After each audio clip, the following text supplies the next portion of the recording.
कहते टली वांग खड़कन विच महफिलां जिहड़े सच्चे गुरुआं दे मलंग हुंदे। मेरी वीडियो उन्हां वास्ते जिहड़े बिन उस्तादे सानू गल्लां करदे फिरदे।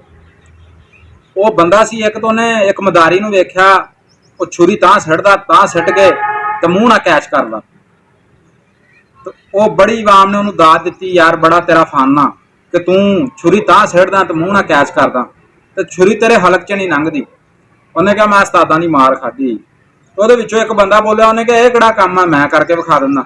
ਉਹਨੇ ਕਿਹਾ ਠੀਕ ਆ ਤੂੰ ਕਰ ਲਾ ਜੇ ਤੇਰੇ ਕੋ ਕੀਤਾ ਜਾਂਦਾ। ਉਹਨੇ ਕੀਤਾ, ਉਹਨੇ ਛੁਰੀ ਸਿੱਟੀ, ਜਦੋਂ ਤਾਂ ਸਿੱਟੀ ਤੇ ਮੂੰਹ ਨਾਲ ਕੈਚ ਕਰਨ ਲੱਗਾ, ਛੁਰੀ ਉਹਦੇ ਹਲਕ 'ਚ ਲੰਘ ਗਈ। ਜਦੋਂ ਲੰਘੀ ਉਹਨੇ ਕਿਹਾ ਆਹ ਉਸਤਾਦ ਦਾ, ਆਹ ਬਿਨ ਉਸਤਾਦੇ ਦਾ ਕਮਾਲ ਹੁੰਦਾ। ਜਿਹੜੇ ਉਸਤਾਦਾਂ ਦੇ ਬੰਦੇ ਚੰਡੇ ਹੁੰਦੇ ਆ, ਜਿਨ੍ਹਾਂ ਨੇ ਮਾਰਾਂ ਉਸਤਾਦਾਂ ਦੀਆਂ ਖਾਧੀਆਂ ਹੁੰਦੀਆਂ, ਉਹ ਛੁਰੀ ਕੈਚ ਕਰਨਾ ਜਾਣਦੇ ਆ। वीडियो चंगी लगी हो वीडियो लाइक करो, चैनल में सबसक्राइब करो। नहीं तो जेडे उस्तादां दी मार नहीं खाते या उस्तादां कोलों नहीं सीखे होंदे, छुरियां फिर गलियां च लंघाउंदे।